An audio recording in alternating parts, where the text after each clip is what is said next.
Ayon po sa ating saligang batas, ang wikang pambansa ng Pilipinas ay Filipino at dapat magsagawa ng mga hakbangin ang pamahalaan upang ibunsod at puspusang itaguyod ang paggamit ng Filipino bilang medium ng opisyal na komunikasyon. Pero sa kabila nito, nananatiling banyaga at malayo sa karaniwang mamamayan ang ating mga batas.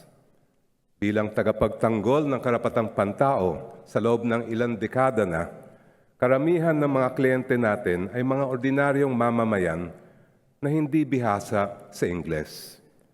Dehado na nga sila dahil wala silang pera at kakayahan, mas lalo pa silang dehado dahil di nila naintindihan ang batas. Ganon din po ang napansin namin nung itinayo natin ang Free Legal Help Desk sa Internet.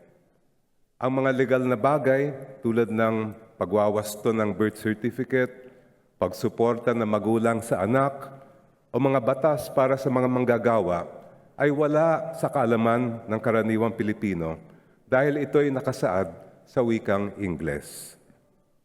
Ang kakulangan ng sapat at malinaw na kaalaman ukol sa batas ay isang hadlang sa pagkakamit ng katarungan. Isa sa mga ugat ng problemang ito ay ang paggamit ng wikang Ingles sa ating sistema ng batas. Isang wikang hindi ginagamit ng karamihan sa pang-araw-araw na buhay. Samantala, ang mga batas ng mga karatig bansa ng Pilipinas, gaya ng Indonesia, Thailand, Vietnam, Cambodia, Laos, Myanmar at Timor-Leste, ay nasa kani-kanilang pambansang wika. Sinusuportahan ng kanilang mga pamahalaan ang pagyabong ng kanilang sariling wika. Pinapakita nito na posible ang paggamit ng sariling wika sa pagsulat sa mga batas. Sa ganitong paraan, mas napapalapit sa mamamayan ang katarungan at napapalalim ang kanilang kaalaman sa kanilang mga karapatan at pananagutan. Kaya't nararapat lamang na isalin sa ating sariling wika ang mga batas ng Pilipinas. Bagamat ito'y dambuhalang gawain, kinakailangan may pagsimulan ito. Maaring magsimula sa pagsasalin ng mga batas na nagpapataw ng parusa, tulad ng pagkakulong o pagmumulta sa mga wikang ginagamit ng pinakamalalaking pangkat etniko sa ating bansa.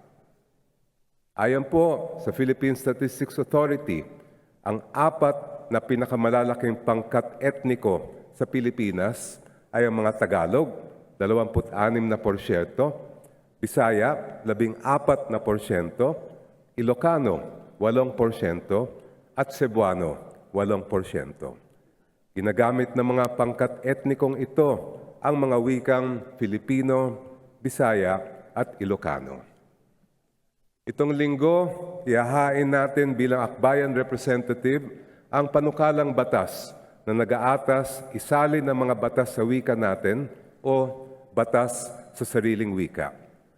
Sa ilalim ng panukalang ito, unang-una, sususugan ng ilang probisyon ng EO 292 o Revised Administrative Code of 1987 upang atasan ang Komisyon sa Wikang Pilipino o KWF na isalin sa loob ng 70 araw sa wikang Pilipino, Bisaya at Ilocano ang mga maipapasang batas sa hinaharap na nagpapataw ng parusa.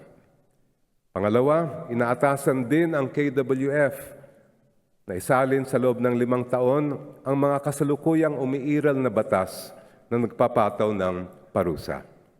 Pangatlo, hinihikayat ang pagsasalin ng mga nasabing batas sa iba pang mga wika sa Pilipinas, kasama na ang mga wika ng mga katutubong pamayanan. At pang-apat, inaatasan ng Presidential Communications Office na ilathala ang mga opisyal na pagsasalin sa Official Gazette. Inaanyayahan po natin ang mga kasama natin mambabatas na sumama sa pagsulong nitong panukalang batas bilang co-author o co-sponsor. Ngayon Linggo ng Wika, Ilapit natin ang batas sa karaniwang Pilipino. Isulong natin ang batas sa sariling wika. Maraming salamat po.